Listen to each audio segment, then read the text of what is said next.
In this video, we will create a pivot table and understand what the different components of a pivot table are. So let me open the sales worksheet, and this is going to be our source for the pivot table because we want to summarize all of these rows of data into simple summaries so that we understand how our sales are performing. So I can click on any cell here in this data set, and then I'm going to go and say Insert, Pivot Table. I'll just click on it. And now Excel asks me, it wants to create a pivot table, and it's asking me whether this is the table which is going to be the data that we would analyze using a pivot table. And you can see the dancing ants around the data that we have. And it also shows here A1 to O569. That's the data set that it will be using as a source. And it also asks us where we want this pivot table report to be placed. And you can either place it in a brand new worksheet, or you can choose an existing worksheet and place it there. Right now, I'm going to just choose new worksheet. And now what happens is Excel has created a new worksheet called sheet 1, and I'm going to click here and drag it to the end so that we have it at the end. And now this is what the pivot table report looks like. First, this is the pivot table report, and this is now empty, so you don't see anything here. On the right, you have the pivot table field list, and these are the fields that we have available for us to use in our pivot table report. You also see that there are two new ribbons that are displayed once we have a pivot table selected. So in order to understand better what these different areas are, I'm just going to start creating a pivot table so that it's easier to understand. So there are 4 regions or 4 areas here. I'm going to first click sales and then drag into the values area.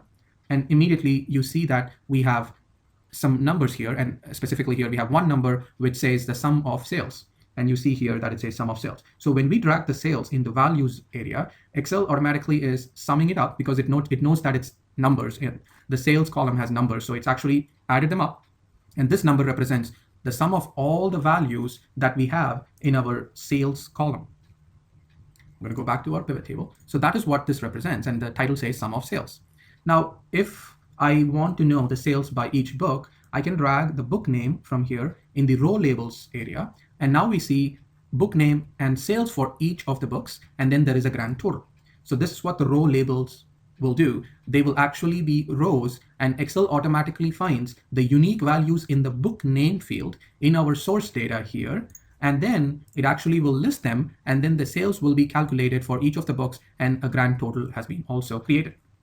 Now, if I move, I can also move between the different areas. So if I move my book name to the column labels area, you see that now each book is in a different column, and the sales values are, sum of sales are shown here, and then the grand total. So for us, the row labels make more sense. And so I will move them back here. And now the book name and the sum of sales.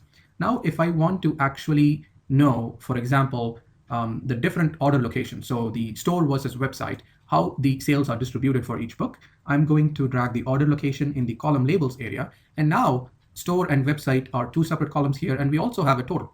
So this total here represents the total sales for the book, A Guide to Health, which would be the sum of the website sales and the store sales. And website contributed this much and store contributed this much, and the total is this. Similarly, for each book, we can know the total and also the breakdown between store and website.